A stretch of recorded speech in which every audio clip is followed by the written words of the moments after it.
वजीर आजम ये प्रेसिडेंट भी बने 2012 में और अच्छा रोल उन्होंने अदा किया एज प्रेसिडेंट ऑफ इंडिया भी। उसके बाद अटल बिहारी वाजपेयी का नाम आता है। अटल जी 50 साल से ज्यादा देर तक इंडियन पार्लियामेंट के मेंबर रहे। 10 बार वो लोकसभा के लिए इलेक्ट हुए, 2 बार वो राज्यसभा के लिए इलेक्ट हुए, फिर मुल्क के प्रधानमंत्री बने। क्या बोलने वाले थे, लोकंठ स्पीकर, बात करते थे तो जहां पर भी बात करते तो सब सत्ते में पड़ते थे। वो बिल्कुल उसको सुनने की बजाय बात जो कोई बोलता नहीं है।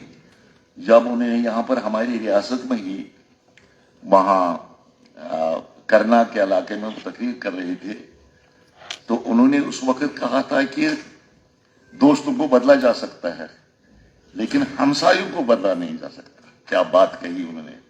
और आज तक जो भी सियासतदान बात करता है इस हवाले से जरूर वाजपेयी जी की इस बात को याद करता। तो कई बातें हैं जो उनके साथ मंसूब हैं, तो इसलिए हम उसको फरामोश नहीं कर सकते।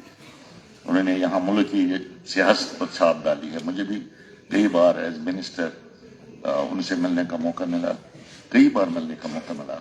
बहुत ही अच्छे बाअखलाक आदमी थे, समझदार आदमी थे। तो उनको स्वर्ग में जगह मिले, ये हमारी दुआ है। इस तरह सोमनाथ चटर्जी जी जो मुल्क के स्पीकर रहे पार्लियामेंट में, लोकसभा में, यूनानिमसली उनको इलेक्ट किया गया। तमाम पॉलिटिकल पार्टीज ने उस वक्त फैसला किया था कि यही स्पीकर बनेंगे। हालांकि वो उस पार्टी को बिलोंग करते थे जिनकी कोई खास अक्सरियत नहीं थी लोकसभा में, लेकिन तमाम पॉलिटिकल पार्टीज ने यूनानिमसली उनको इलेक्ट किया था उस वक्त स्पीकर ऑफ लोकसभा। और क्या डिलीवर किया उन्होंने, किस तरह किया उन्होंने। बहुत अच्छे कानूनदान थे, वकील थे और बोलने वाले थे बहुत जबरदस्त, उसमें कोई शक नहीं था। तो वो भी अब हम यहाँ पर मौजूद नहीं है। इसी तरह अगर रियासी सतह पर देखेंगे कई बड़े लीडर हमसे जुदा हो गए। यहाँ पर मुझे मियां बशीर साहब का नाम याद आता है। बहुत ही बाअखलाक आदमी थे, एक स्पिरिचुअल आदमी थे और फिर पॉलिटिशियन भी थे।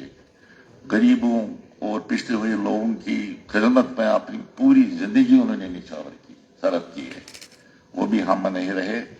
97 की एज में वो हमसे बिछड़ गए, दुनिया से चले गए। इसी तरह कितने लोगों के हमला हम ले लेंगे। यहाँ पर बड़े बड़े दोस्त, हमारे दोस्त भी, लीडर भी, हमदर्द भी, कौम के गमखार भी हमसे जुदा हो गए। तो इसी तरह से यहाँ पर हालांकि ये 757 की जो मैंने बात की है, हर एक का बायोडाटा इस वक्त मेरे पास मौजूद है। मगर इस बायोडाटा को मैं पढ़ना शुरू करूं तो टाइम लगेगा, घंटों लगेंगे यहाँ पर। तो इसलिए मुझे पूरा यकीन है, एतमाद भरोसा है कि आप मुझसे इत्तेफाक करेंगे कि हमें उनको याद करना पड़ेगा, उनके लिए दुआ मगफिरत करना पड़ेगी, उनको जन्नत में जगह मिले, स्वर्ग में जगह मिले। तो ये मैं अगर इसके बावजूद लीडर ऑफ हाउस कुछ कहना होगा तो मैं उनको परमिट करूंगा, या लीडर ऑफ अपोजिशन को कोई बात करनी होगी वो बोल सकती हैं, मगर मेहरबानी करके हमें इसको महदूद रहना चाहिए, उसके बगैर और कोई चारा नहीं। तो अगर आप सुनील जी आप बोलना चाहते हैं तो आप 4 मिनट 5 मिनट बोल सकते हैं।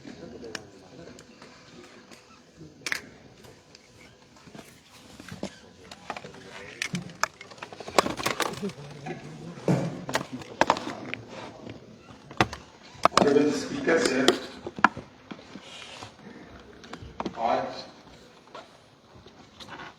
इस सेशन का, इस असेंबली का दूसरा दिन है और जो इस सदन की, जो इस हाउस की एक परंपरा है, एक ट्रेडिशन है, जितने भी लोग जो एमएलए रहे, एमएलसी रहे, मिनिस्टर्स रहे या नेशनल लेवल पे पार्लियामेंटेरियन तो नहीं कहेंगे, जैसे प्राइम मिनिस्टर्स, लोकसभा या राज्यसभा के सभापति, ऐसे सभी लोगों को परंपरागत रूप से श्रद्धांजलि पेश की जाती है और एक ट्रेडिशन है इस हाउस। हम सब लोग तो 90 लोग अभी चुन के आए और लगभग 6-6.5 साल का जो गेम रहा, जो एक अरसा रहा, इस बीच जो हमारे पास लिस्ट आई है, लगभग 57 ऐसे वो महान लोग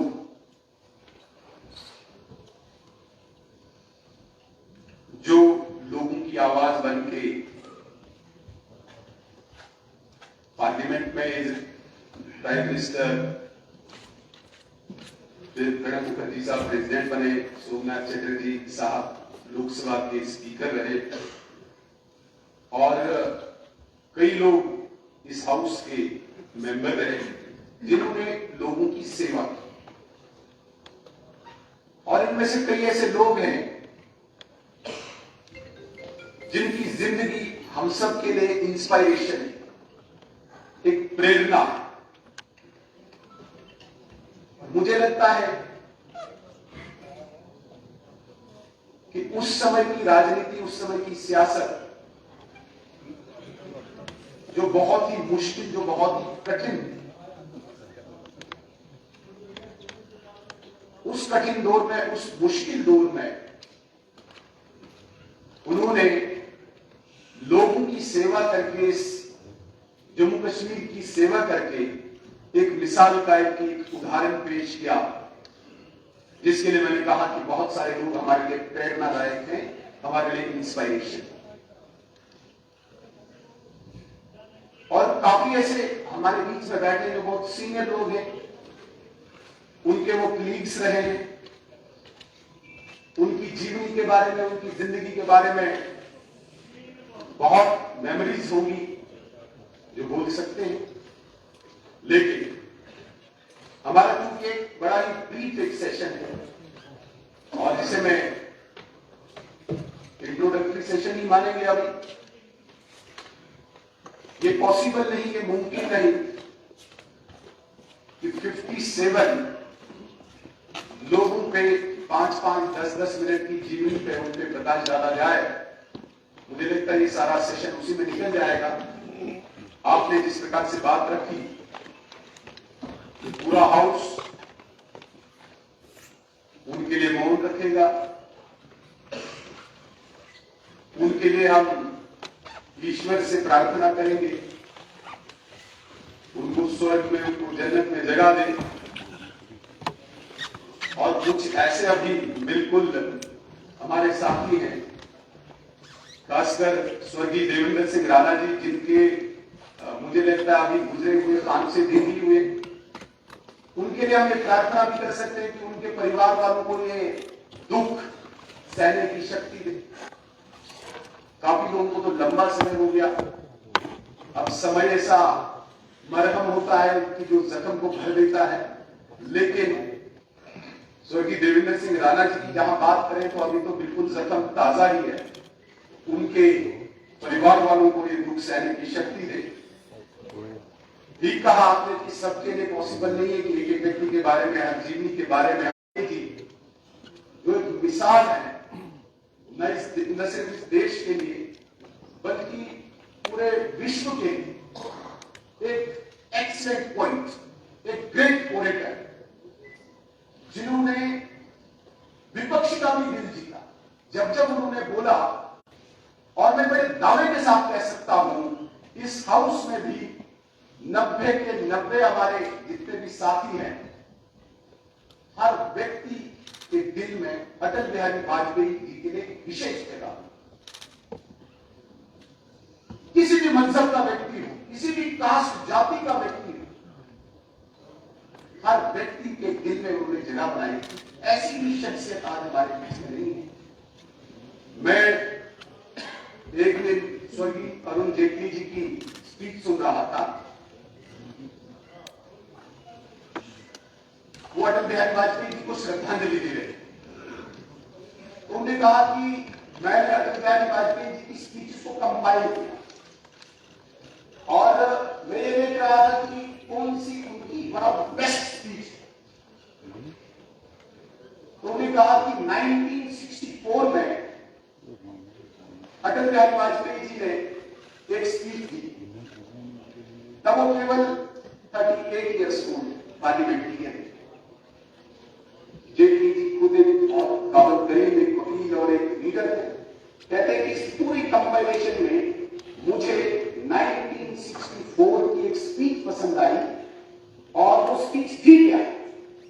वो स्पीच विपक्ष के नेता की ओबिचुरी श्रद्धांजलि, अपनी पार्टी के किसी नेता के लिए विपक्ष के नेता की श्रद्धांजलि की सभा हो रही थी और अटल बिहारी वाजपेयी जी को बोला कि यहां पे बोले आप। तो जिस प्रकार से उन्होंने विपक्ष के नेता के जीवन के बारे में कहा है, मैं वो भूल गया। हालांकि एक छोटी सी एक कविता भी उन्होंने उससे बोली है, क्या लाजवाब। तो क्या एक प्रेरणा नहीं हो सकती हम जैसे लोगों के लिए? मिसाल है हमारे साथ।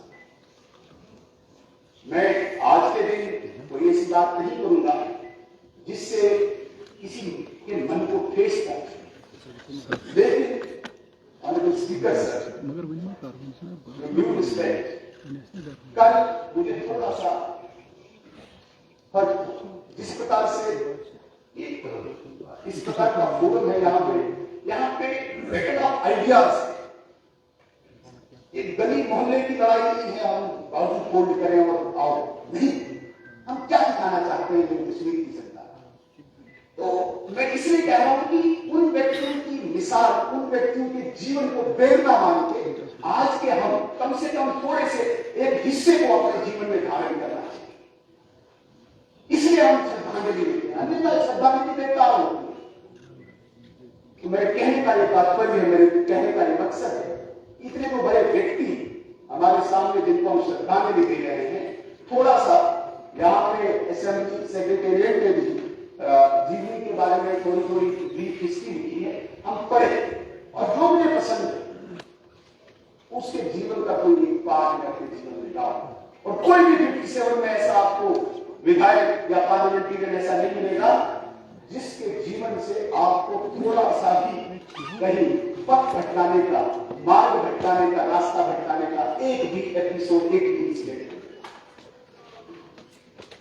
इसलिए आज हम कलेक्टिव श्रद्धांजलि यहाँ पे दें और इसके बाद जो आप देखते हैं क्या होगा, क्या कार्रवाई करेंगे। मगर मैं पुनः अपनी तरफ से, अपने पूरे विधायक दल की तरफ से, अपोजिशन की तरफ से और इवन हाउस की तरफ से ऐसे सभी लोगों को श्रद्धांजलि प्रकट करता हूं, हृदय से श्रद्धांजलि प्रकट करता हूं। उनको ईश्वर अपने चरणों में स्थान दे, उनको जन्नत में जगह मिले और उनके परिवार वालों को उनकी जो कमी या उनका जो दुख है वो सहने की अपार शक्ति दे। इतना ही कह के मैं अपनी श्रद्धांजलि प्रकट करता हूं। धन्यवाद। ऑनरेबल मेंबर, इस लिस्ट में एक नाम आप देखेंगे मदन लाल शर्मा जी का। मदन लाल शर्मा जी यहाँ मिनिस्टर रहे हैं, स्टेट में कैबिनेट मिनिस्टर, 2 बार वो पार्लियामेंट में भी गए थे और असेंबली के लिए भी 1-2 बार वो यहाँ पर इलेक्ट हो गए। उनको भी आज हम खराज अकीदत हम पेश कर रहे हैं। मेरे करीबी दोस्त थे, मेरे तब बहुत ज्यादा करीबी ताल्लुकात उनके साथ थे कि रहे नहीं इस दुनिया में, कम उम्र में ही वो यहाँ से रुखसत कर गए। उनके फर्जंद अरेंजमेंट सतीश शर्मा जी इस वक्त हाउस में मौजूद हैं, जो हमारे ऑनरेबल मिनिस्टर हैं, वो बात करना चाहते हैं इस सिलसिले में।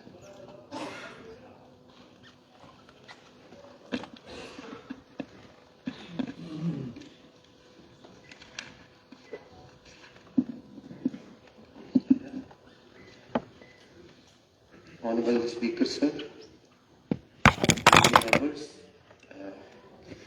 आज मैं पहली दफा यहाँ बोल रहा हूँ और पहली दफा ही हम याद करेंगे जो महानुभव हमारे में नहीं रहे, और मैं अपनी तरफ से श्रद्धा के सुमन अर्पित करता हूँ।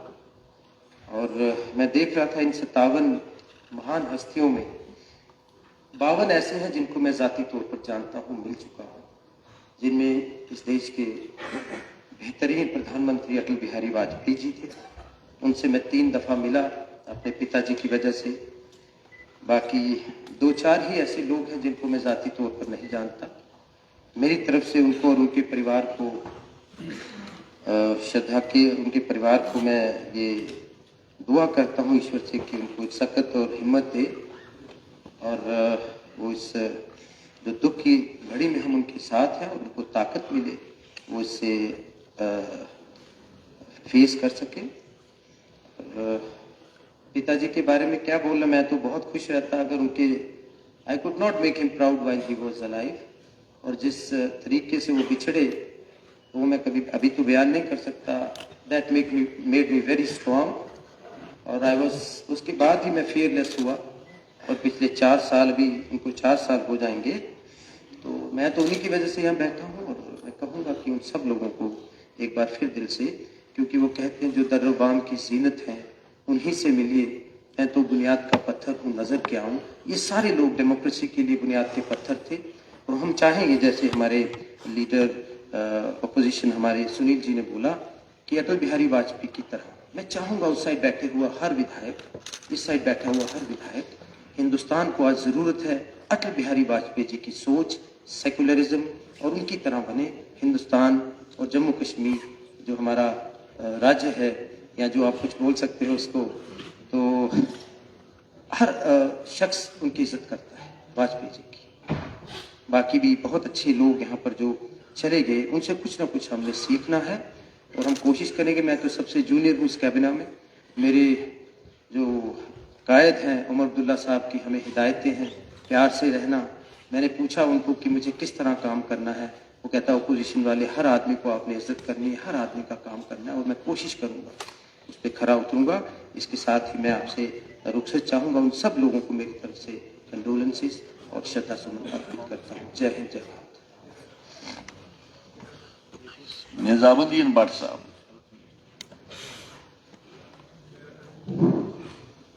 माननीय स्पीकर, यहाँ जो बुजुर्ग शख्सियतें मेंशन हुई, इनका कंट्रीब्यूशन रहा है कौमी सतह पर भी, रियासती सतह पर भी। नेशनल पर्सनैलिटीज के बारे में दूर से ही देखा है, सुना है और महसूस भी किया है। जो भी शख्सियत यहाँ मेंशन हुई, जैसा पहले स्पीकर्स ने कहा कि उनसे जो भी बन पाया है उसमें एक ऐसा अमल है जिससे हमें गर्व भी है और इंस्पिरेशन भी मिलती है। एक रिवायत है, मरने के बाद हर इंसान में अच्छाइयाँ होती हैं, बुराइयाँ होती हैं, कमियाँ होती हैं, लेकिन कई खामियों को गिनना मुनासिब नहीं होता है। अच्छाइयाँ ही गिनी जाती हैं। रियासत जम्मू कश्मीर की बदकिस्मती रही है कि यहाँ इंस्टेबिलिटी रही, और नेशनल लेवल पे जितने भी हमारे हमदर्द रहे हैं, और उन्होंने कोशिश की कि यह इस्तेहकाम हो, लोगों में अपनाई का माहौल पैदा हो, और हिंदुस्तान की जमहूरियत में वो बराबर के हिस्सेदार है। उसमें जो 3 शख्सियत का मेंशन हुआ, तीनों का अच्छा खासा रोल रहा है। जहां जहां भी वो जिस समय जिस पोजीशन में रहे, जम्मू कश्मीर के लोगों के बारे में वो फिक्रमंद थे। आज हम नसीब ही दुआ करेंगे कि आयदा भी ऐसी शख्सियत पैदा हो और बड़े बड़े मनासिब पे आए, लेकिन लेकिन जम्मू कश्मीर के दर्द को भी समझे। वही सबसे बड़ा फिराज उनके लिए जो उन्होंने कुछ किया, और जो आने वाले लोग हैं सबों को जाना है, उनके रिकॉर्ड में भी ऐसा ही रहेगा। क्योंकि सबसे बड़ी बात होती है लोगों के दिलों में जगह पैदा हो।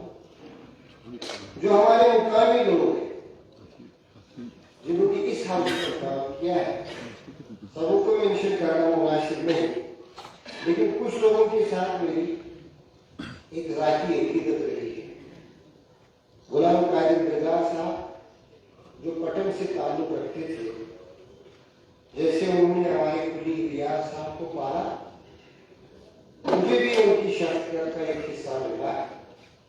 मुझे भी जैसे वो औलाद की तरह समझते थे, सियासत में रहे, कांग्रेस में रहे, साजिद साहब के करीबी साथियों में रहे, और मैंने उनको नजदीक से देखा है। उनकी दियानत, उनकी शराफत और लोगों के लिए दर्द, वो उनका खासा था, उनकी शख्सियत का।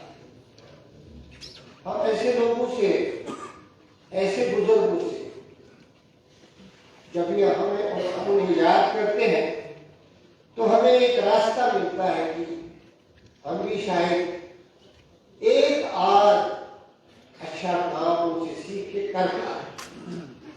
अल्लाह करे उन्हें जन्नत नसीब हो, और जो अच्छाइयां उनमें हमने देखी हैं, हम वैसे भी उनकी एक औलाद के हम भी कुछ कर पाए। उन्होंने इस हाउस में भी एक अपनी छाप डाली थी। मैं दूर से देख रहा था एक स्टूडेंट साजिद साहब की सरकार में। इसी तरह उनकी परेशान रहे, हमसाया भी रहे, साथी भी रहे। वो भी कांग्रेस के ही थे, कांग्रेस से ताल्लुक रखते थे और शरीफुल्लाह साहब भी थे। आज भी जब सोनावारी में उनका नाम लिया जाता है तो बड़ी इज्जत से लिया जाता है, और इज्जत से इसीलिए लिया जाता है कि जो अमानत उनके सुपुर्द की वजह से नुमाइंदगी थे, उन्होंने वो किरदार हाउस में भी निभाया और हाउस से बाहर भी निभाया। इसी तरह देवेंद्र राणा साहब, मुझे याद है जब हमने यहाँ वोट किया और कैंटीन में गए, मैंने बड़ी देर से उनको देखा नहीं था।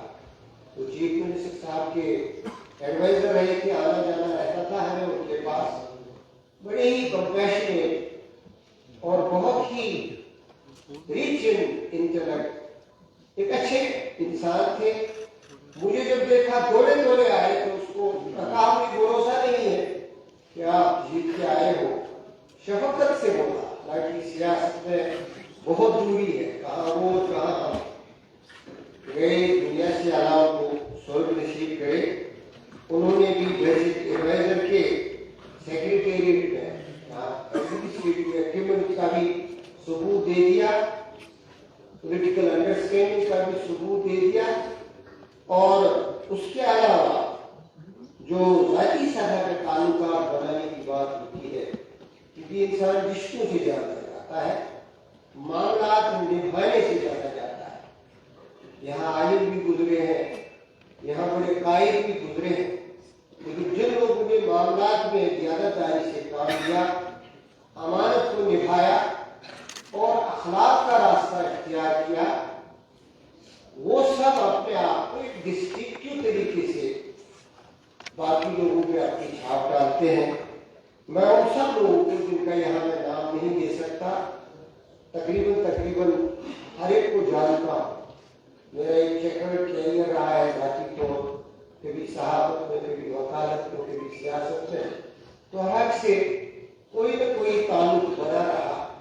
और आज जो मैं हूँ, मैं कोशिश करता हूँ कि कुछ अच्छे काम हमसे भी बन पाए।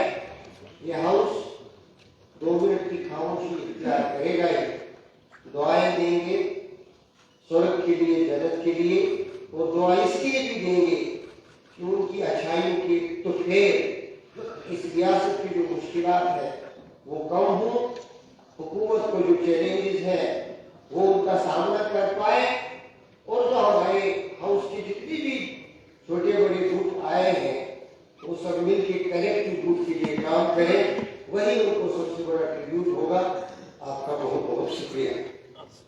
चौधरी मोहम्मद अकरम साहब।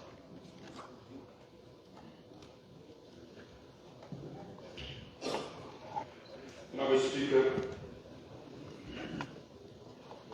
आपका बहुत शुक्रिया।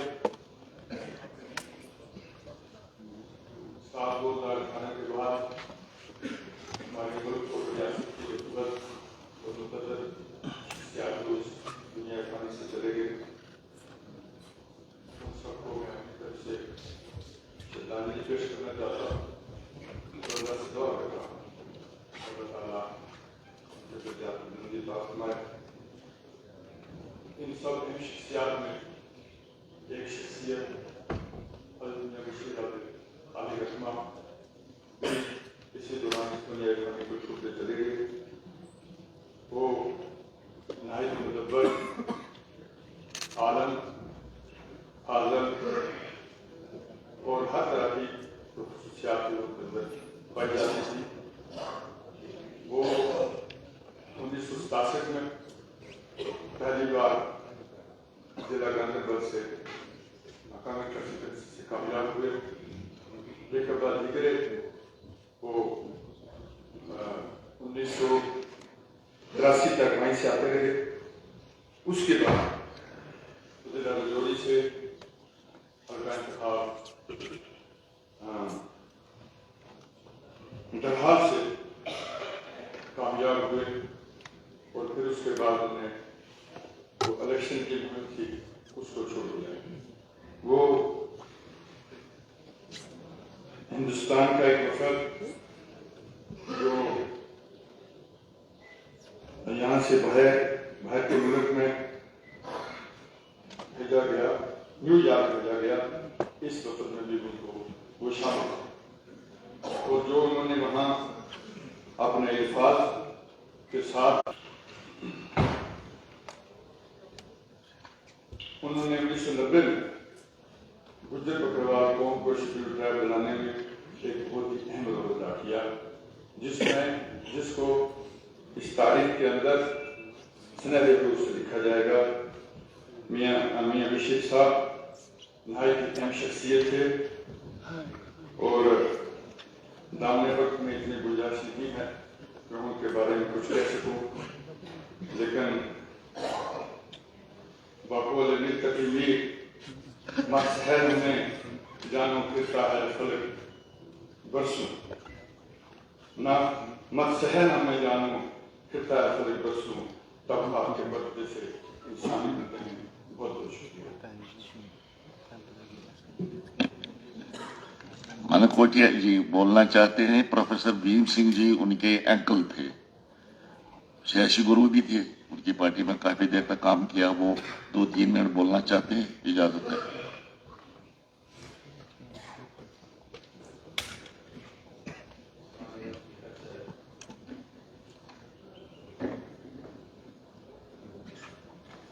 जैसा कि आपने कहा कि आज सामूहिक श्रद्धांजलि हम सभी 57 जो हमारे MLAs, MLCs, मेंबर पार्लियामेंट या प्रधानमंत्री रहे हैं, तो सामूहिक श्रद्धांजलि हम देंगे।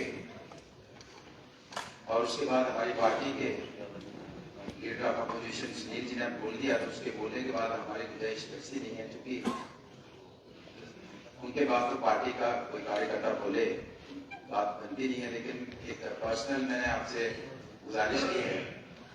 भीम सिंह जी जो कि मेरे सियासी गुरु भी थे और मेरे रियल अंकल भी थे। 57 जो हमारे साथी आज हमारे बीच में नहीं है, उनको श्रद्धांजलि leader of opposition Sunil ji ने दे दी है, उसके ऊपर मैं नहीं जाऊंगा अभी। भीम सिंह जी जिनका एक जम्मू कश्मीर के अंदर एक रोल रहा है, यहाँ की सियासत में रोल रहा है। वो मल्टी फेस्ड पर्सनैलिटी थे, एक सियासतदान के साथ साथ एक समाजिक कार्यकर्ता, एक जर्नलिस्ट, एक स्टेट्समैन। और मुझे लगभग 14 कंट्रीज में उनके साथ जाने का मौका मिला और वहां जाके पता चलता था कि भीम सिंह जी क्या हस्ती हैं और उन्होंने पूरे जम्मू कश्मीर को, पूरे डोगर प्रदेश को, डोगरा कौम को पूरे दुनिया के अंदर रिप्रेजेंट किया है और पूरी दुनिया को मोटरसाइकिल पे घूम के एक भाई वर्ल्ड टूर ऑन मोटरसाइकिल, उन्होंने किताबें काफी छपी उनकी, लेकिन एक किताब उन्होंने लिखी और पीस मिशन को लेके, अमन शांति का पैगाम लेके पूरी दुनिया में वो घूमे। और मुझे लगता है कि आज 57 लोगों में उनका नाम इस सूची में जरूर है। और पिछले 2 वर्ष पहले वो काफी दिनों से बीमार थे और 2 वर्ष पहले इस दुनिया से विदा हो गए, हम सबसे विदा हो गए। और उनका तरीकाकार तो अपना था काम करने का। जब वो ठान लेते थे तो फिर उसको कोई रोक नहीं सकता था। मैं उमर साहब से बात एक दिन कर रहा था कि जब उनके मन में कोई बात आ गई तो एक बार उमर साहब की किताबें पटिशन एक दायर कर दी और हमारा भी उनके साथ मतलब हमने ब्लाइंडली एक खेल था उनके ऊपर, तो जो भी वो करते थे हम ही नहीं पूछते, पटिशन दायर कर दी और मुझे तीसरे दिन पता चला तो पटिशन दायर कर दी है। लेकिन उनका हमारे पे भरोसा, हमारा उनके ऊपर भरोसा था। मैं इस मौके पे ज्यादा कुछ नहीं कहते हुए एक बार फिर से प्रोफेसर दीन सिंह जी को श्रद्धांजलि अर्पित करता हूं और भगवान से दुआ करता हूं कि उनको जन्नत में जगह दे। और चूंकि इनके परिवार में उनका बेटा ही है, उनकी वाइफ जो है वो पिछले दिनों इस दुनिया से चली गई, तो उनके परिवार के जो उनका बेटा है, मैं दुआ करूंगा कि उनको ये दुख, ये सदमा बर्दाश्त करने की ताकत, शक्ति और हिम्मत बनाए रखे उनके अंदर। तो एक बार फिर से दीन सिंह जी को मैं श्रद्धांजलि अर्पित करते हुए विदा लूंगा आपसे। धन्यवाद। रफीक नायक साहब। वालिद साहब की वजह से चंद बुजुर्ग से मेरी भी नज़र की मुलाकात हुई कि वाजपेयी जी जब मेरे वालिद साहब लोकसभा मेंबर थे 99 में, तो वाजपेयी जी प्राइम मिनिस्टर थे, उमर साहब भी मिनिस्टर थे उस कैबिनेट में। तो 1-2 बार मेरा भी उनसे मुलाकात नसीब हुआ। अच्छे आदमी थे, बड़े ऑरेटर थे और उनको हाथ से जब ऐसे घुमाते थे हाउस में तो अच्छा दिलकश नज़ारा जो ऐसे हाथ बनाते थे। और प्रोफेसर दीन सिंह को भी जानता हूँ, ठाकुर रणधीर सिंह जी को भी जानता हूँ, अपने मदनलाल शर्मा जी को भी, यशपाल कुजूरिया को भी, देवेंद्र सिंह राणा, अपने कश्मीर के गुरदार जोरा इसमें आते हैं, बड़े बड़े लोग इसमें आते हैं। और हम ये भी ना बोले सैयद अशरफ गिलानी साहब इस मेंबर हमारी पॉलिटिकल आइडियालॉजी हो सकती है, लेकिन इस हाउस के मेंबर थे, एक अच्छे मुखबिर थे, अच्छे पार्लियामेंट थे। हमारे पास उनको भी, उनका भी नाम इसमें है। हम ना बोले चाहे सियासत से ऊपर उठकर सब लोग को मैं अपनी तरफ से और अपनी पार्टी की तरफ से श्रद्धांजलि पेश करता हूँ। अल्लाह उनको जन्नत नसीब अता फरमाए और स्वर्ग में जगह दे। और दूसरी बात मैं आपसे गुजारिश करना चाहता हूँ, जो भी हमारे में देखता हूँ, जो भी स्पीकर हैं इस असेंबली के, अगर क्या दुनिया में नहीं है, कम से कम छोटे छोटे पोर्ट्रेट होने चाहिए। और हमारे शेख मोहम्मद अब्दुल्ला जैसे, मुफ्ती मोहम्मद सिंह साहब से, कासिम साहब जैसे, अभी सारे गुलाम मोहम्मद साहब जैसे, उनके भी छोटे छोटे पोर्ट्रेट ही मिलता है कि हम याद रखें उनको, ये भी कोई थे। नहीं तो हम जैसे छोटे लोग भूल जाते हैं कि कभी ये भी बड़े लोग हुआ करते थे। मैं ये छोटी सी गुजारिश करता हूँ, आप चाहें तो उसकी मुलाकात कर सकते हैं, ताकि ये लोग, हम जैसे लोग जाने कि ये कम से कम जो एक्स स्पीकर्स और एक्स सीएम थे उनके पोस्ट लग जाते तो अच्छी बात होती है। शुक्रिया। डॉक्टर रमेश्वर सिंह।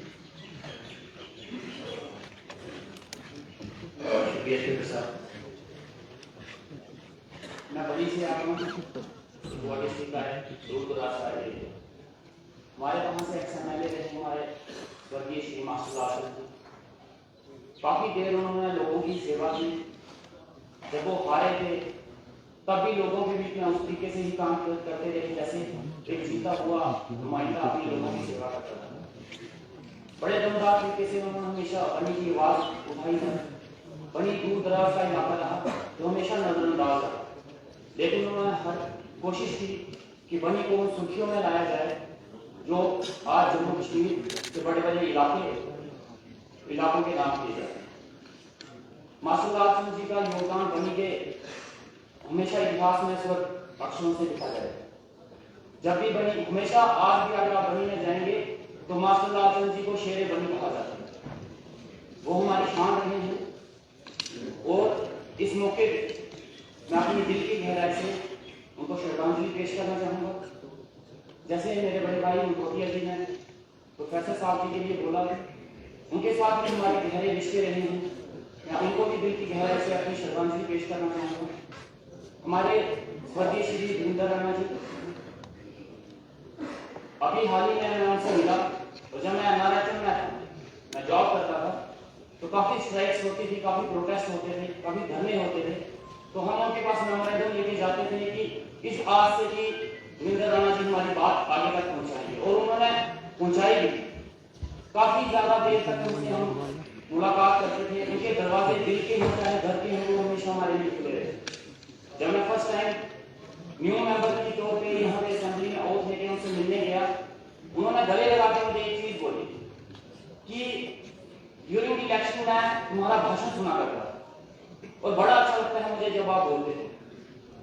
सियासत कुछ भी हो सकती है, पार्टी कुछ भी हो सकती है, लेकिन दिल के दरवाजे और अपनी बाहें हमेशा सबके लिए खुली होनी चाहिए। और इस उम्मीद से था कि उनकी उंगली पकड़ के, उनसे राय लेके, उनके मशवरे लेके उनके इस संसद में आकर सीखूंगा, लेकिन शायद भगवान ने वो मौका नहीं दिया। और मैं भगवान से प्रार्थना करूंगा कि भगवान उनको स्वर्ग में बैकुंठ धाम में अपने चरणों में जगह दे। डॉक्टर बशीर अहमद बीरी साहब, 5 minutes, just for 5 minutes. Shri honourable speaker साहब,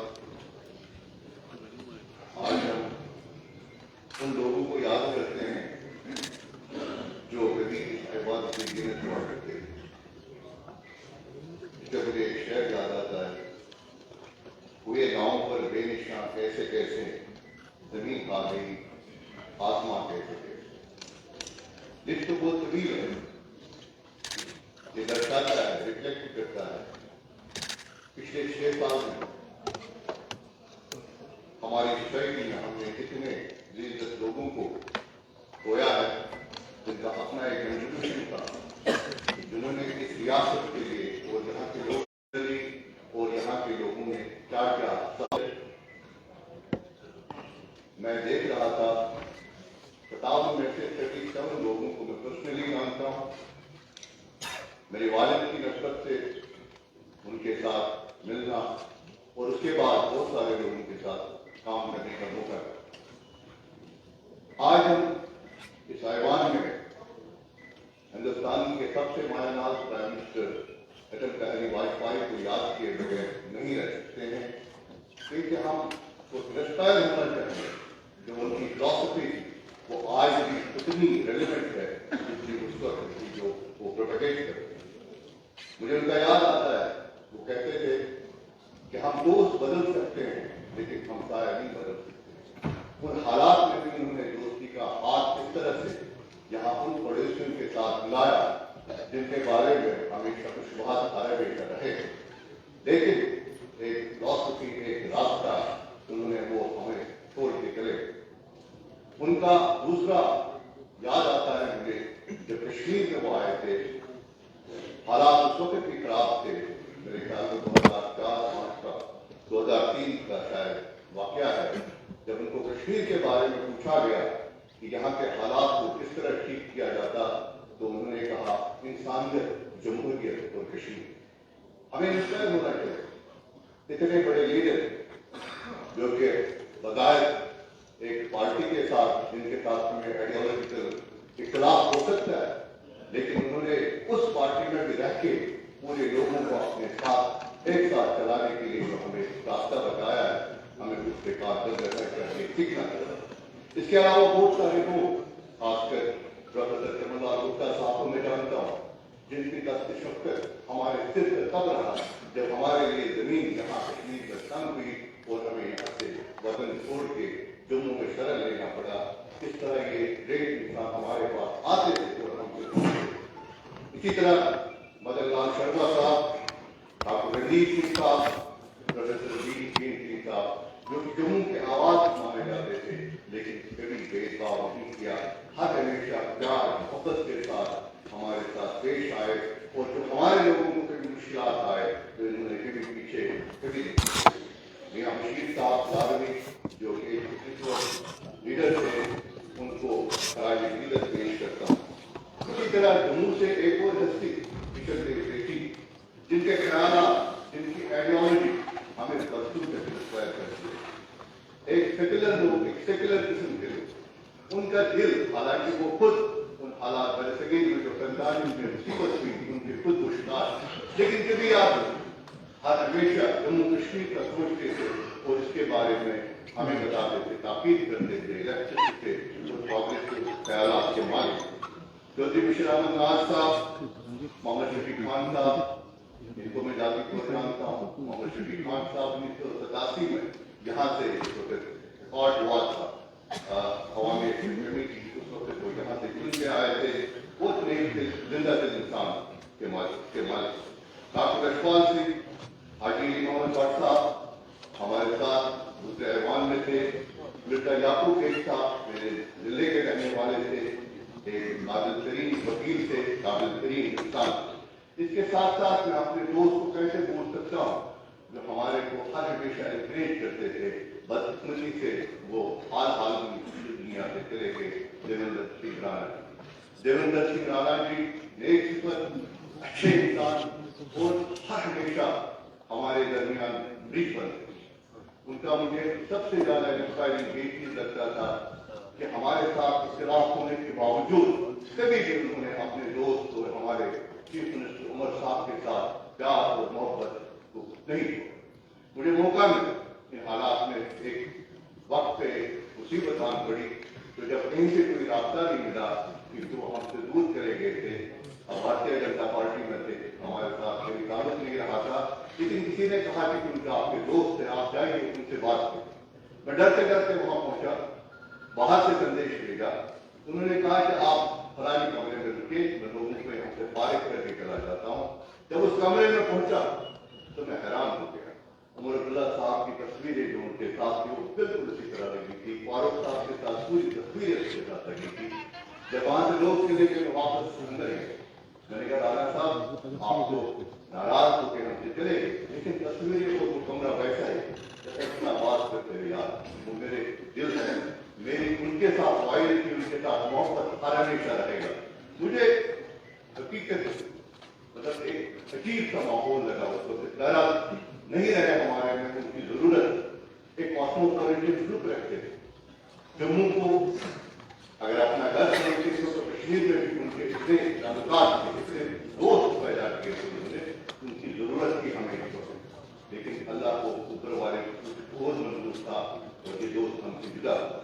एक और बदगुजीदा शख्सियत जो इस इलाके के रहने वाले थे, जिनके साथ हमको आइडियोलॉजिकल इख्तिलाफ जरूर हो सकता है, लेकिन एक एस्पिरेशन को रिप्रेजेंट करते थे, वो इस ऐवान के वो भी सदस्य रह चुके हैं, सईद अली शाह गिलानी साहब। मैं उनको भी खराज अकीदत पेश करता हूँ। जहाँ वक्त नहीं है, वक्त काफी चाहिए था, बहुत सारे लोग हैं जिनको मैं खराज अकीदत पेश करना चाहता था, लेकिन वक्त की कमी की बात मैं आपका मशहूर हूँ, आपने मुझे मौका दिया, बहुत बहुत शुक्रिया। पवन कुमार गुप्ता।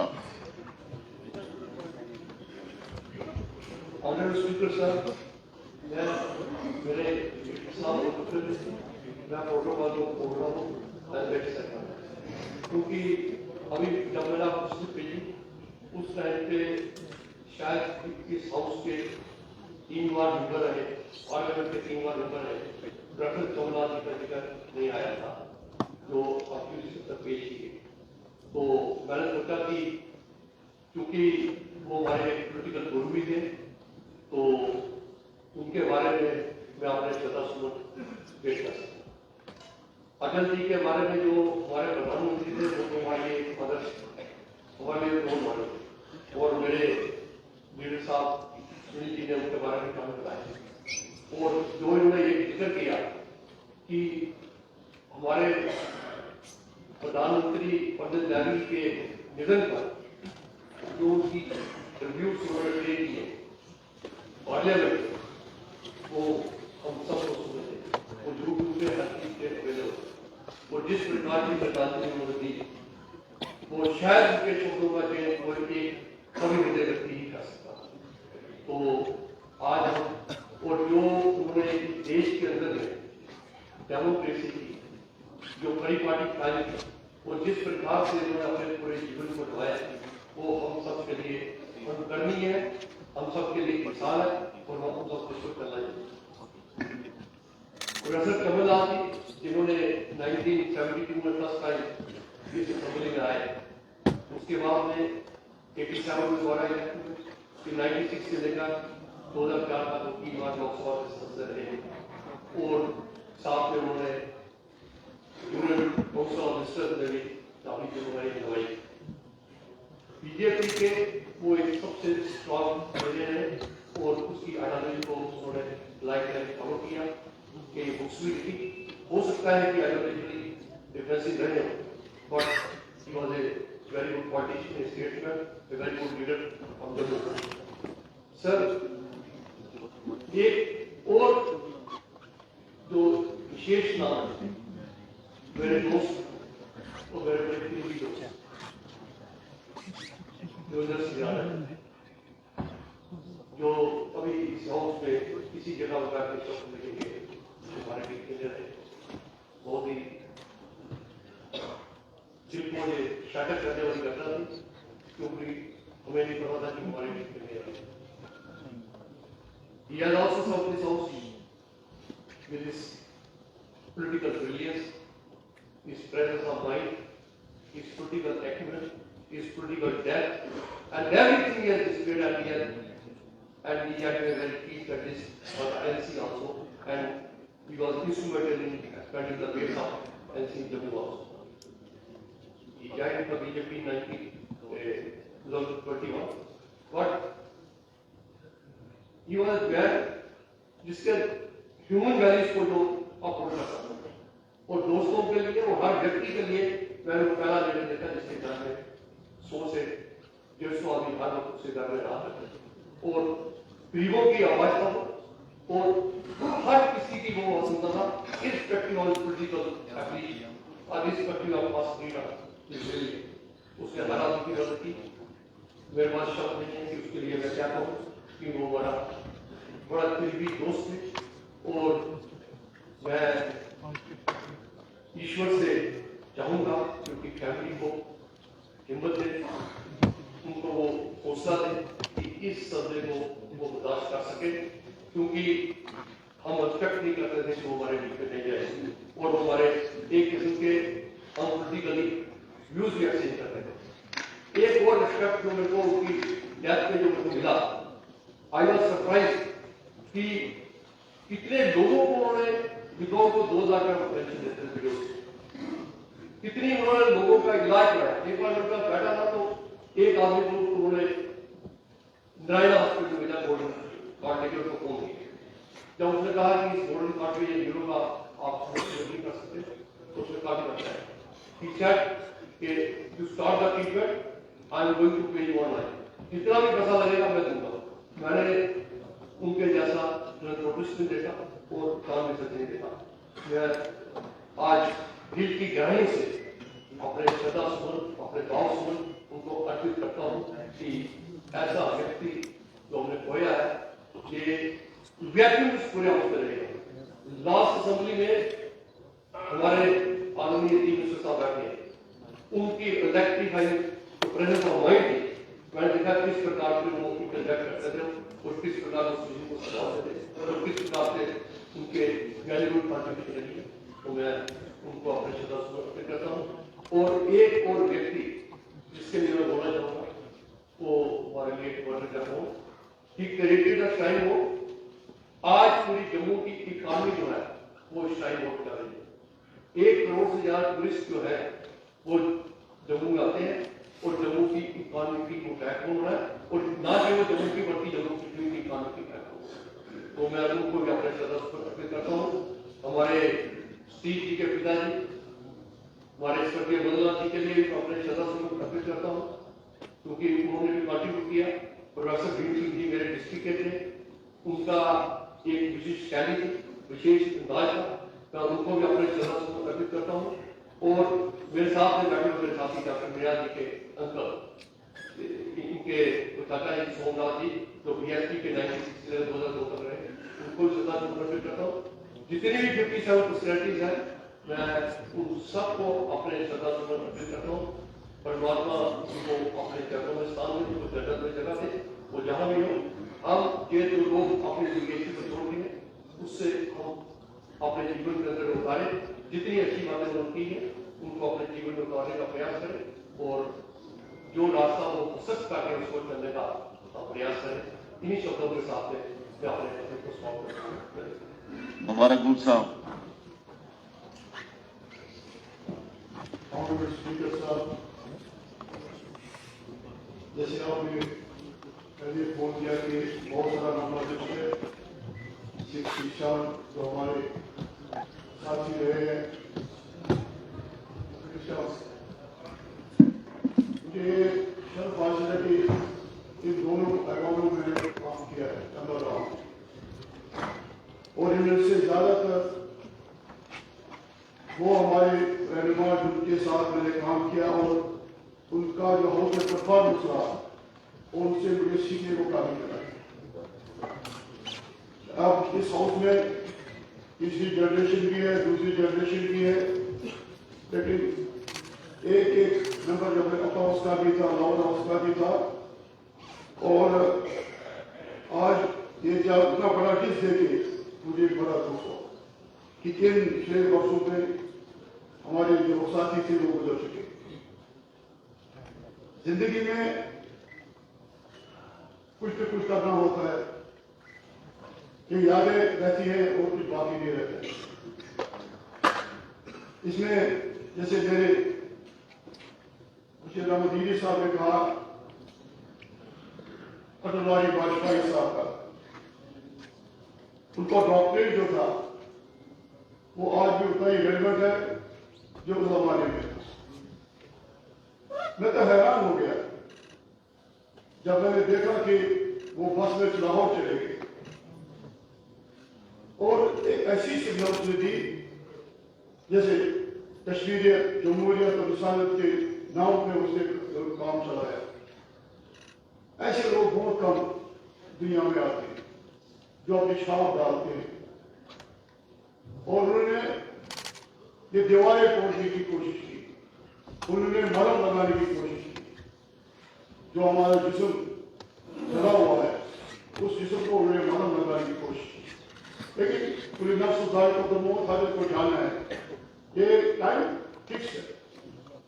और जब आपने सोमनाथ चटर्जी साहब का जिक्र किया, वो कम्युनिस्ट पार्टी के साथ थे, लेकिन कोलिशन में वहां स्पीकर रहे, होम मिनिस्टर भी रहे, और उस जमाने में यहाँ बहुत सारी मुश्किलात थी।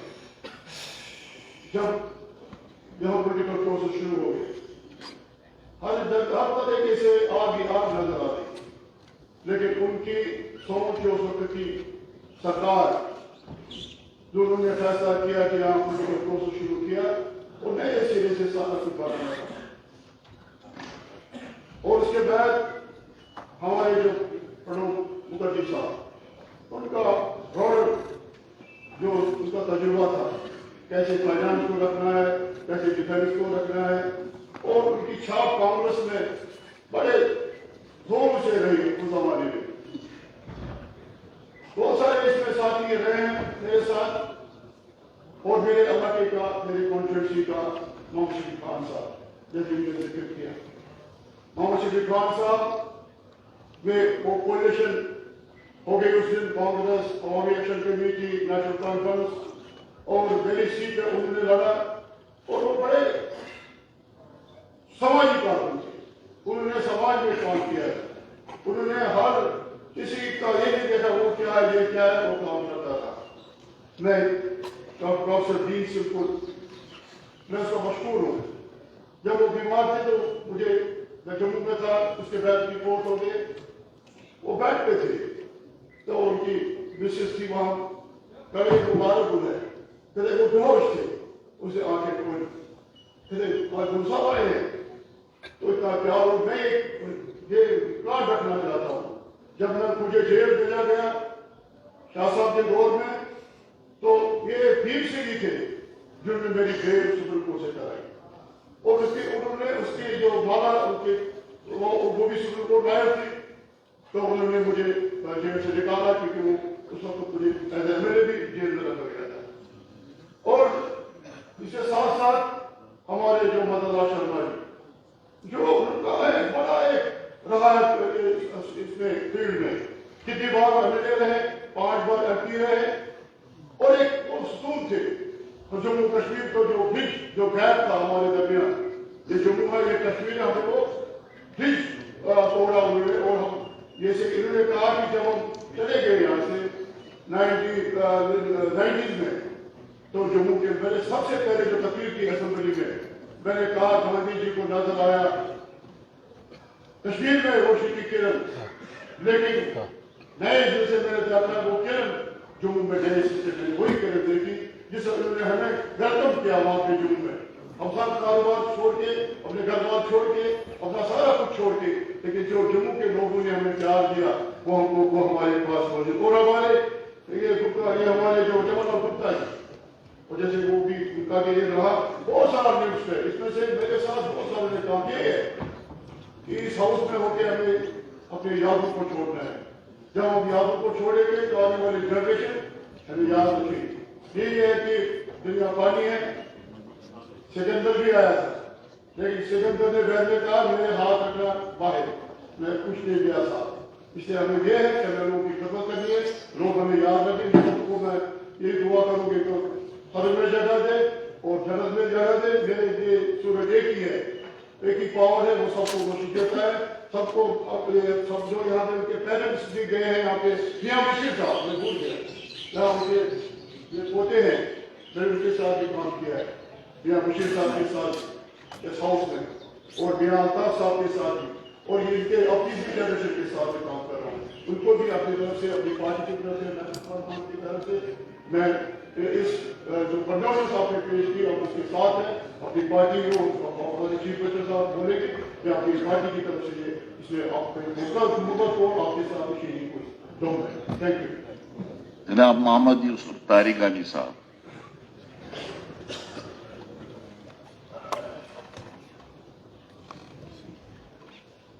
जनाब स्पीकर साहब, इस लिस्ट में एक नाम होना चाहिए था शामिल, और जिनके अभी हाल ही में डेथ हुई है, Sitaram जाटवी, was General Secretary, was twice in the Parliament, was more concerned with the regional character of the country. But anyhow, I will talk about him as well, but that name should have been mentioned. यहाँ अफसोस ही करना है और क्या होगा मुझे, लेकिन अफसोस के साथ साथ कुछ यादें हैं उनको निकालना है। और मैं इस बात का कायल रहा हूँ कि इंसानी नस्ल और कान को कानूनी कहने वाला रहूंगा, ये मेरी ख्वाहिश।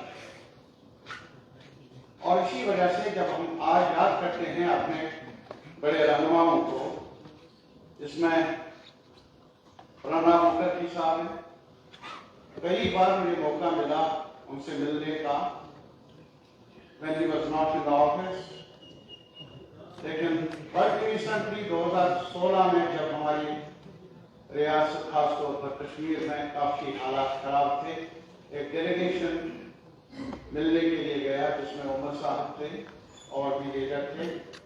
तफसीलन बात की उनके ऑफिस में।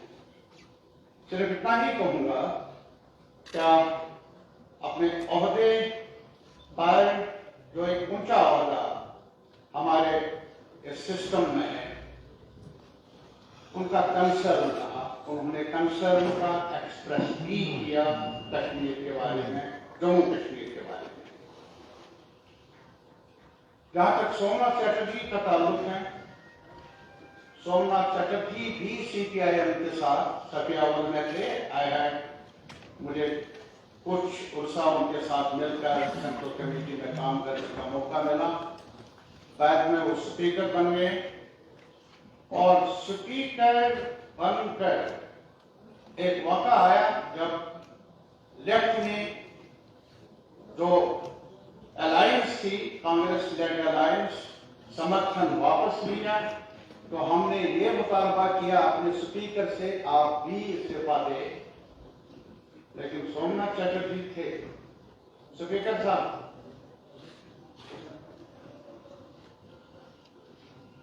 ये खास तौर पर मैं आपसे मुखातिब इसलिए कि आपके होते हुए कोई बातें करना है, आप सुने तो सुनो।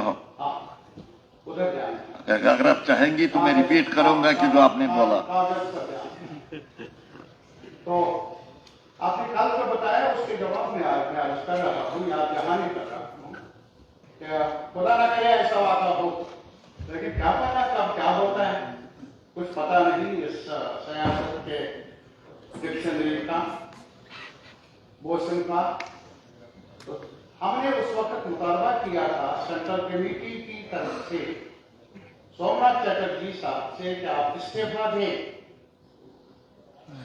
तो उन्होंने माना नहीं। अतः कि कोई हाउस में दौलत का आशक नहीं, ओहदे का भी नहीं। मुझे अब भी याद है जब ओहदे के बारे में बहस हो रही थी, उन्होंने कहा मुझ पर ये जिम्मेदारी ना सौंपी जाए, क्योंकि ज्योति बासु को जिम्मेदारी देने वाले थे, हमने मना किया, तो मेरे बारे में ये फतवा क्यों।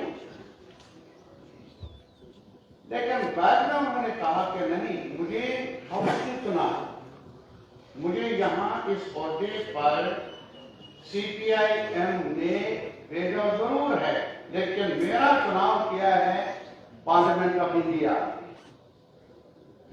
मैं पार्लियामेंट ऑफ इंडिया के दायरे के अंदर काम करने का मैंने हलफ उठाया है। मैं मजाज नहीं हूं कि मैं उस हलफ की खिलाफ वर्जी करूं, नहीं मानी पार्टी की बात। ये एक मिसाल है, शायद काम मिलती है हमारी पार्लियामानी डेमोक्रेसी में। और मैं ये भी कहूंगा उन्हें हाउस नहीं थी, हिचकिचाहट थी जाने की, लेकिन फिर जब मौका आया तो इस उसूल को ध्यान में रखते हुए मुझे हाउस ने चुना है, मैं उस एतबार को कायम ही रखूंगा, ये मेरा वचन। बड़े लोग हैं इस लिस्ट में, कृष्णदेव सेठी का नाम है। He is one among the founders of the constitutional order of the movement Kashmir, जो अब नहीं रहा। आप कभी एतराज करेंगे, मैं हिस्ट्री की बात करता हूँ। आप कुछ भी कहें, हम कुछ भी कहें, हिस्ट्री है। कितने वर्ष आप बदल देंगे? 4, 5, 10।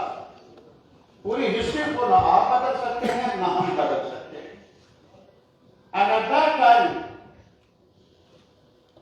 जब कॉन्स्टिट्यूएंट असेंबली बनी और हमारे लिए खता भी तकसीम हुआ, क्या हुआ? पूरे उस पार इस पार जम्मू में। लेकिन कृष्णदेव सेठी ने अपनी तकरीर में कहा कि हमने जो सीखा है तहरीक से, मुल्क की तहरीक से, जम्मू कश्मीर की तहरीक से, वो तहरीक हमें सिखाती है कि मजहब नहीं सिखाता है आपस में प्यार रखना। कृष्णदेव सेठी ने कहा कॉन्स्टिट्यूएंट असेंबली में, ये सबक हमने पढ़ा नहीं, नफरत का, दीवारों का, टकराव का, तकसीम का, वो आज नहीं रहे। और इतना ही नहीं, जब शेख साहब की रहनुमाई में फर्स्ट टाइम लैंड रिफॉर्म्स का इनिशिएटिव लिया गया, इतना तो सवाल थी, it's not a question of me, you and all that, it is history and a great history of our country, great history of my country, your country. Land reforms हुए और यही हुए, न उधर हुए न हमारे यहां और रियासतों में तब हुए थे। ये है कृष्णदेव सेठी जिसने कहा सफर अधूरा रहेगा अगर हम आज का सबक कल तक मुलतवी रख लेंगे। जो लिखना है इस कलम ने आज ही लिख कि जमीन काश्तकार ही होनी चाहिए, कल तक ये फैसला रखना नहीं। खराज तहसीन उनकी याद में, लेकिन याद सिर्फ खराज तहसीन तक नहीं, वादाबंद है ताजी गांधी उस इल्म को, उस वफा को, उस परचम को आगे बढ़ाने में जो भी हो सकेगा और साथियों के साथ मिलकर काम करते रहेंगे। मुझे और एक बड़ी शख्सियत जो यहाँ हमारे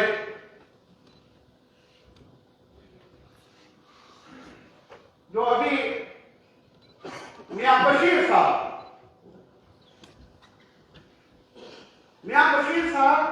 को मैं कई अरसे से जानता हूं।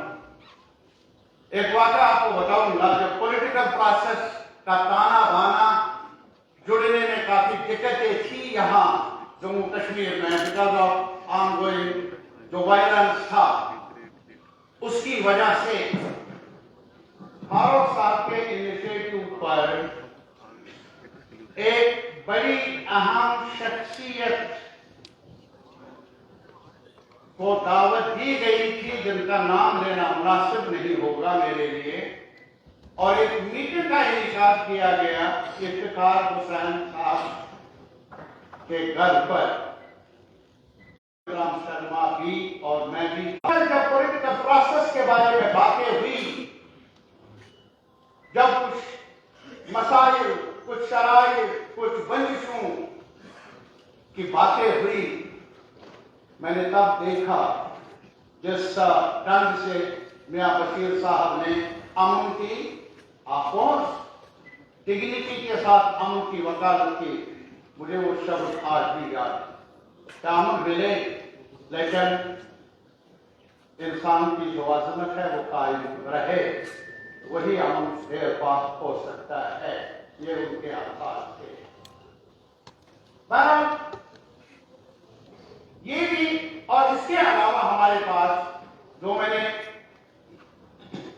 अभी कहा, इस लिस्ट में सीताराम याचुरी का नाम नहीं, पता नहीं जरूरी है कि नहीं है, वो आप कायदा ज़ाब्ता क्या होगा, वो कायदा ज़ाब्ता के मुताबिक ही होना चाहिए, लेकिन मेंशन करना जरूरी समझता हूं कि एक बासर शख्सियत, और इसके अलावा उनका एक, अभी जब वो चले गए, हर मकतब फिक्र ने उनको खराज अकीदत पेश किया, बीजेपी के बड़े अहवाम से लेकर और जितने भी उनके हम असर, हम सफर साथी रहे। सिर्फ इतना कहूंगा मैं, उन्होंने आखिरी मौके पर जब मेरी मुलाकात थी अगस्त में, आखिरी मुलाकात थी, तब भी कहा, यूसुफ, कश्मीर में अमन के लिए काम करना है, लेकिन अमन स्टेक होल्डर्स को, आवाम को एतमाद में ये देना न कभी शुरू हो सकता है, न कभी देर पास साबित हो सकता है। और तब भी ये कहा, मुल्क के अंदर रखकर कश्मीर का एक मुकाम रहा है, वो वही मुकाम रहना चाहिए, बुरा न कहे आप। उन्होंने कहा, वफा में कमी अगर रही है कश्मीर के साथ, वो यहां से हुई है, वहां से नहीं। आज भी मुझे यह बात याद है, याद करता रहूंगा। कुछ लोग ना सुने, कोई बात नहीं, लेकिन मैं ये लफ्ज याद रखूंगा, वफा करना कोई सीखे तो कश्मीरी, जम्मू कश्मीर के आवाम से ही सीखे, ये मेरी गुजारिश है। बहरहाल इसके अलावा हमारे इनके वालिद साहब, जो मौका मिला काम करने का, उनके कामकाज को देखने का, मगर रोड पर बात की, वो मिनिस्टर थे आर्मी के, और उस वक्त कुछ मुश्किलात थी, कुछ शुबहात थे कि शायद सिक्योरिटी मामला में फर्क पड़ सकता है। अगर मगर रोड खुल जाए तो आपके वालिद साहब ने खड़े होकर कहा था, सिक्योरिटी के मामला सड़क से, सिक्योरिटी मामला खुलते नहीं है, सुलझती है। याद है मुझे, नाजुक मौकों पर कुछ कहना याद रहता है। और नाजुक मसाइल को हल करने के लिए एक दिल चाहिए, बड़ा दिल कहे, और मेरी तवक्को है कि इस हाउस का यही मैंडेट है कि हम दिल भी बड़ा करें, सोच में भी इजाफा कर ले। और इसके अलावा हमारी तारीख में एक बड़ा नाम अटल बिहारी वाजपेयी। कई बार मुझे मौका मिला, कई बार इतना अपनी जगह, पता नहीं इनको पता होगा, फर्स्ट प्रचारक हैं वो, फर्स्ट। जहां तक मेरी अहलियत का ताल्लुक है, पता नहीं आप दोस्त मुझे कहा है, क्योंकि आप में से कई साथी प्रचारक रहे होंगे या आप भी होंगे, तो उन्होंने प्रचारक होते हुए ये जो बार हम कहते हैं, अब तो एक हाउस होल्ड बात बनी है यहाँ कश्मीर में, क्या आप दोस्त बदल सकते हैं लेकिन हम सारे को बदल नहीं सकते हैं। इतना सवाल थे, उन्होंने ताल्लुकात को, उन्होंने मुशावरत को, उन्होंने कोएग्जिस्टेंस को दीवारों के हवाले नहीं किया, दीवारों के हवाले नहीं किया। कहा दीवारें भी रहे, सरहदें भी रहे, रिश्ते कायम करना दीवारों में ही बहुत अहमियत रखता है। ये स्टेट्समैन ही कहता है, आम सतह का आदमी कहता नहीं, सोच नहीं सकता। और फिर साबित करके दिया, आज हम कहते हैं तुम बंद करो, वो कहते हैं तुम ये करो, और बेचारा जम्मू कश्मीर कहां क्रॉस है उन्हें, न उनका तुम हमें समझ में आया, न अपने वालों का तुम समझ में आया। और बेचारा कश्मीरी हो या जम्मू का हो, गोली का निशाना या मरने वाला यहाँ का है ज्यादातर। क्या करें, ये भी सवाल है हमारे सामने।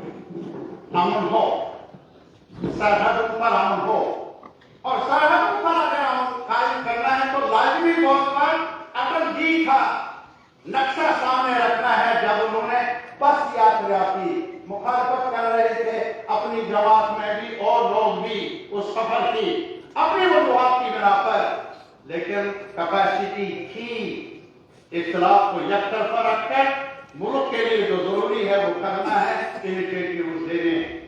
और इसके अलावा मैं एक बात कहूंगा, शायद कई दोस्तों को, मीडिया को भी पता हो या ना हो, यहाँ एक बार सीज फायर होने का सवाल था। एक्सट्रीमिस्ट एलिमेंट्स ने सीज फायर किया था और बाद में दुतरफा सीज फायर हुआ, लेकिन बंद हो गया। तो फिर सवाल आ गया कि सीज फायर आज से चुनाव शुरू होना चाहिए। एक्सट्रीमिस्ट एलिमेंट्स काबू में नहीं थे, उनको कहा नहीं जा सकता था, हमने दरवाजा खटखटाया सिविल सोसाइटी ने, कई लोगों ने, जिसमें निर्मला देश पांडे का नाम है, शामिल कर, और मुझे भी मौका मिला। आप हैरान होंगे, उन्होंने कहा जब कई बातें आ गई, अगर सीज फायर कर लेंगे फिर ये होगा, फिर वो होगा। आखिरी तौर पर अटल जी ने कहा, हमारे मुल्क में इतनी सकत है, महज कहीं पर एक बंकर उठे इधर या उधर, हमारी सलामती कागज नहीं है जो बिखर जाएगा, हमारी सलामती की एक स्ट्रेंथ है। एक इनिशिएटिव लिया जाना चाहिए, और इनिशिएटिव लिया गया यूनिलेटरल सीज फायर, जिसे रमजान सीज फायर के नाम से जाना जाता है। ऐसा दिल चाहिए, इख्तिलाफात अपनी जगह। मुझे ये भी मालूम है इस हाउस ने एक बार रेजोल्यूशन पास किया इकोनॉमी का, भेजा अटल जी को, उन्होंने वापस नहीं दिया उसी लिफाफे में। अलग सवाल है, इख्तिलाफ है, लेकिन जहां इत्तेफाक है उनके पढ़ाई का, उनके कैपेसिटी का, उनकी स्टेटसमैनशिप का, सिर्फ ये नहीं कि हम तकरार कर ले, बल्कि इस हाउस के लिए जरूरी है कि हम उससे सबक भी हासिल करें। मियां बशीर साहब के बारे में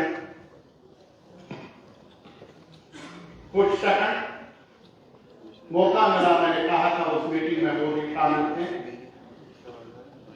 और इसके अलावा कई बार मैं मुझे जाना पड़ा। उसे आप अपनी कम्युनिटी में बहुत एहतराम है, लेकिन इसके अलावा जहां तक सियासी फर्म का ताल्लुक है, राजौरी और पुंछ के लोग आप भी भूलेंगे नहीं, जब 75 हुआ, 71 हुआ, बसाने का काम, बसाने की जिम्मेदारी किनके कंधों पर थी? मियां बशीर साहब के कंधों पर उन्होंने कबूल की। मेरे कहने का यह मतलब है, जो उनका तर्क था, जब अकीदे के लिहाज से पहुंचा था, एक कम्युनिटी के साथ वफा का एक मिसाल थी, लेकिन इसके अलावा जो उनकी बसीरत थी, जम्मू कश्मीर के फ्यूचर के बारे में बार बार दोहराते थे। अमन में हमारी सलामती है, लेकिन अमन के साथ मसाइल का हल बातचीत के जरिए ढूंढा जाए, बार बार कोशिश की जाए, इसी में हमारी सलामती भी शामिल है। मेरे पास अल्फाज नहीं, मैं कैसे खराज इज्जत कर लूं। ऐसे बड़े जो लीडर हैं, ये मेरे ख्याल में हम सबकी। तारिक अहमद साहब, जहां तक आपका मशवरा था, किसी और शख्सियत का नाम यहाँ इंक्लूड किया जाना चाहिए। यहाँ पर जो प्रैक्टिस है और कन्वेंशन है, यहाँ रियासत से बाहर अगर किसी पार्लियामेंटेरियन को यहाँ इंक्लूड किया जाता है, एक तो प्रेसिडेंट साहब है, जो मुल्क के प्रेसिडेंट होते हैं, प्राइम मिनिस्टर साहब है, और स्पीकर लोकसभा, इन्हीं को हम यहाँ इंक्लूड करते हैं। उनसे बाहर बहुत सी शख्सियत जो हमसे गुजर जाती है, और हम चाहते हैं कि उनको भी हम खराज अक़ीदत पेश कर सकते हैं, हवस से बाहर कर सकते हैं, मगर हवस में जो हमारा कन्वेंशन है, हमें उसी कन्वेंशन के मुताबिक चलना पड़ेगा। पठानिया साहब 3 मिनट बोलना चाहते हैं। पठानिया साहब कहां पर है?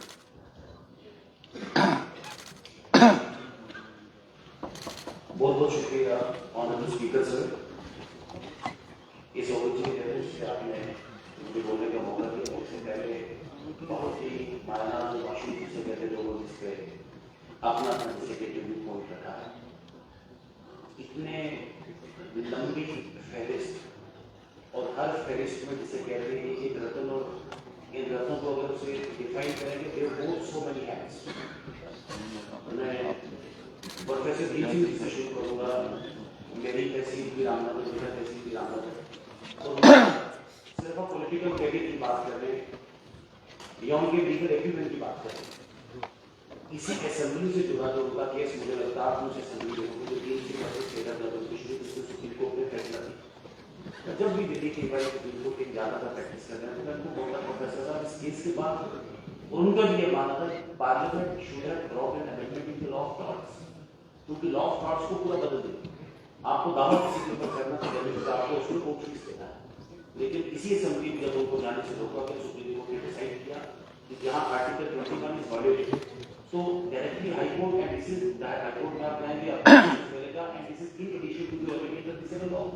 तो सिविल लॉ को पूरा कोर्ट मरोड़ दिया।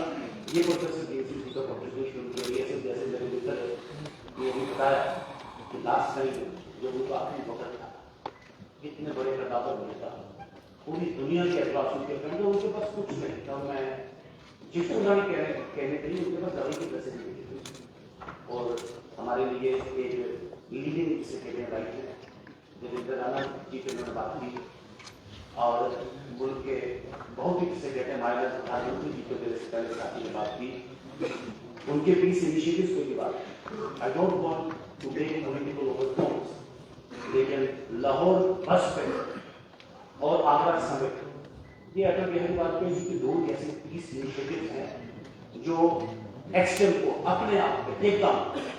मैं कोफी अन्नान को अगर कोट करूं, तो कोफी अन्नान जो जनरल सेक्रेटरी के बनकर उन्होंने कहा कि भारत में पीस का जिसे कहते हैं मैसेज पूरी यूनिवर्स को दिया। वो कोट करते हैं रामायण से।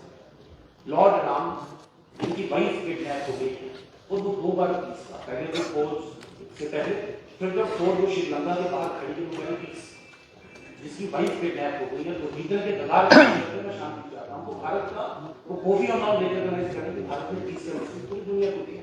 अटल जी की जो उन्होंने बात की, लाहौर वाली बस और आगरा समिट, लेकिन अटल जी ने खुद एडमिट किया, मैं लाहौर गया और नंगे पाँव गया, लेकिन धोखा हो, वहां पे धोखा। कश्मीरियत, जमहूरियत और इंसानियत ये हमारे लिए जिसे कहते हैं कि हमारे लिए एक स्टेट है, हम इससे बाहर जा नहीं सकते। लेकिन बार बार हम उसी पीस में रह के जिसे कहते हैं हम this is not the point. लेकिन मुझे लगता है कि जिस तरीके से इस बाईपार्टाइट इशू को, तो ये असेंबली का डोमेन नहीं है, भारत सरकार डील कर रही है, हम सभी को उसको सपोर्ट करना चाहिए। और अटल जी का जो इनिशिएटिव जो उन्होंने इस वक्त दिया, खुद उसको एडमिट किया, हम किसी केस को स्टडी करें तो बाई पार्ट्स ना करें, पूरा फुल से करें, ताकि हम उसे समझ पाए, उसे समझ के अपने मन में उतार पाए और आने वाले जिसे कहते हैं सिस्टम के लिए हमारे लिए गाइडलाइन करें।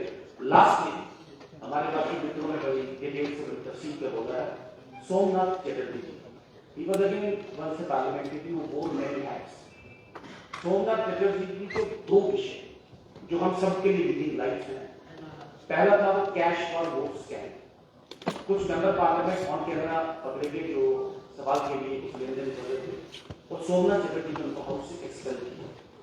कल आपने भी बड़ा डिटेल से हम सभी से कहते लोगों को आपने रैंकिंग किया और सुप्रीम कोर्ट ने जब उनको नोटिस किया उन्होंने हाउस में कहा I will not respond to supreme court notice.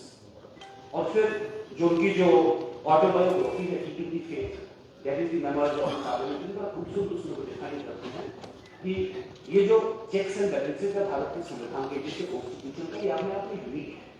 और जो principle of rule of law इसमें एक ऑर्गन दूसरे ऑर्गन के लेजिस्लेटिव एक्जीक्यूटिव जुडिशरी में एक्सपेंड कर रहा है, अपने आप को चेक्स एंड बैलेंसेस में सबमिट करता है, जिससे कॉन्स्टिट्यूशन संविधान अपने आप में आगे चलता है।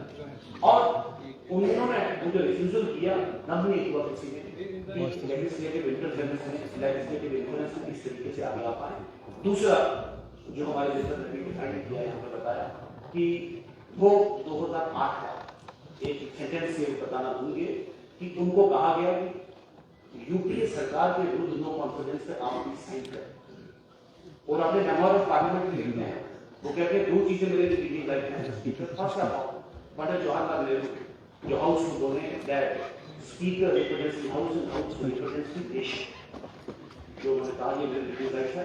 और दूसरा जो माधवकर जी जो स्पीकर के जिनके हेल्थ जी बोले, जो उनका पहला जो तकरीर जो पार्लियामेंट में उन्होंने कहा उनके लिए कि इनका जो है वो बहुत बड़ी लीगल स्कॉलर है, इनका जो तकरीर का जो 25% पार्ट है वो आम आदमी को समझ आए, बाकी जो 25% पार्ट है वो हम एमपीज को भी समझ आ गया, ध्यान करें।